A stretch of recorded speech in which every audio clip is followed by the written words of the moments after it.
You may not like it, but this is what the peak physique of a professional athletic sports fisherman looks like.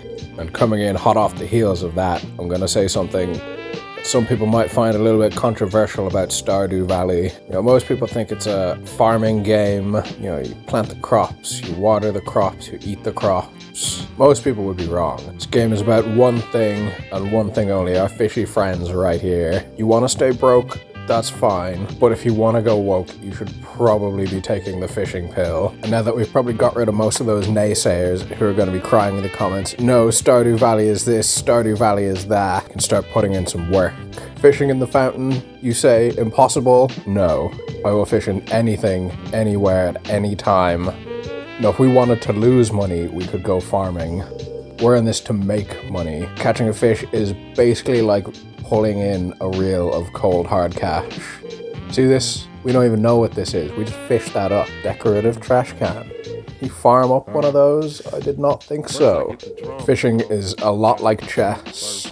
You really gotta outsmart your opponent. You have to think in advance of what they're thinking, predict their next move before they're even thinking of making it. See, we've already started to attract a crowd with our fishing prowess. Got another present, which is also another trash can. What do you do when you're tired from a long, hard day of fishing? I often ask myself this question, but there is an answer. When you're done hauling up all those tasty fish and mystery gifts out of the water, then you know what you do? Anybody?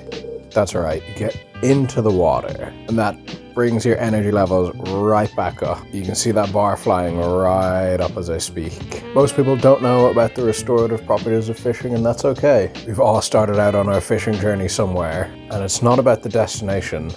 It's all about those fish, baby. Now, this isn't the first time I got a chub from fishing, and it most definitely is not going to be the last.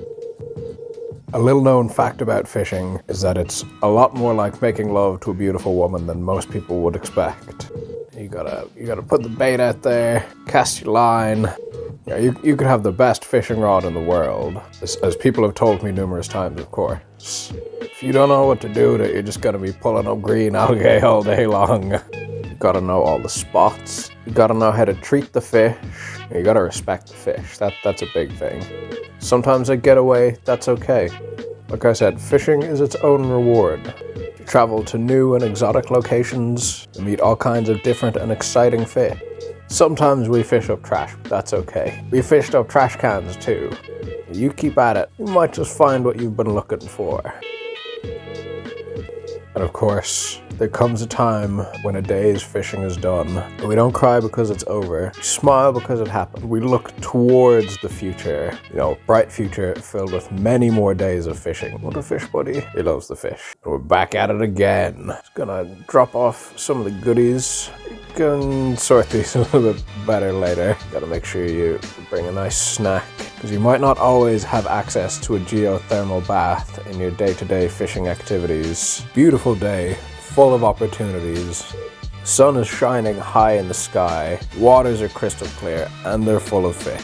What more could you possibly ask for? It's like the fish are just coming to us now. If you're too keen on the fish, you can scare them off. They can pick up on the subtle things that you wouldn't even think about. Not all fish are the same. Some can be a lot trickier to catch than others.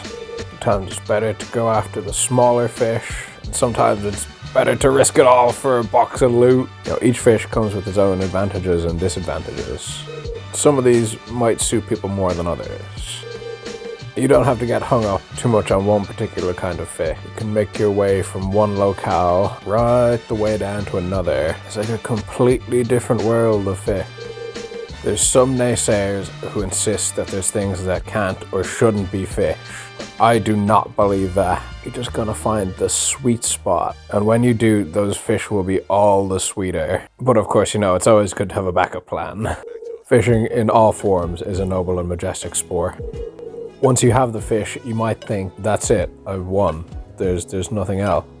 What am I going to do with all these fish? Maybe I'll just sell them to the nearest person so I have more space to catch more fish. But no, you have to recognize that you have something of value here. When you find the right people, that value only goes up. What you're going to want to do is take those fish to a real fish aficionado to the right person, you can pretty much double your money. This is where our good friend Willie, conveniently posted up in one of the best fishing spots, comes into play.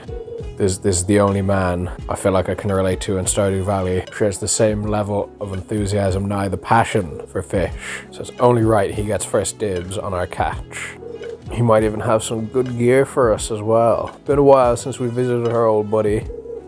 Yeah, the normal price if you just sell it at the farm box. It's about like 2/3 what you might get selling to him. So it's definitely worth stockpiling. A couple little fishy boys and waiting for him to open shop. Got a lot of chests today. Ooh, that was very risky. We almost lost the fish. That's a pretty good chest as well.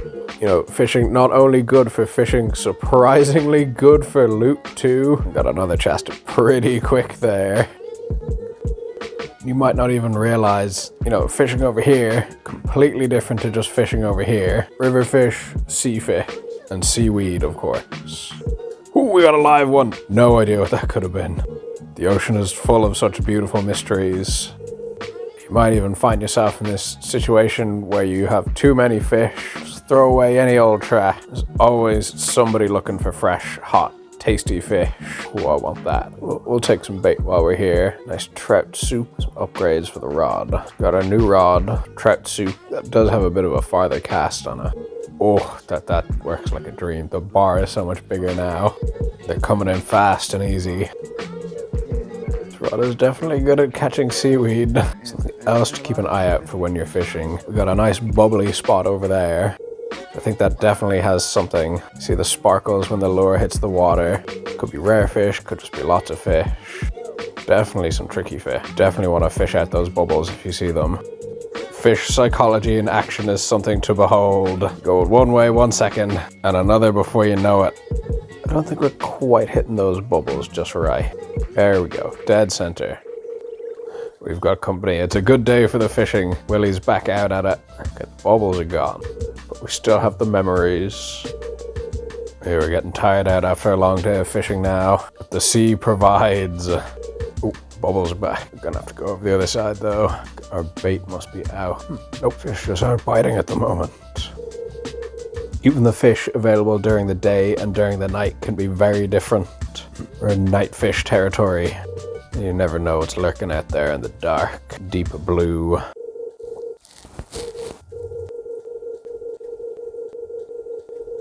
I think we can call that another successful day of fishing. You know, I'm even thinking about those fish in my sleep.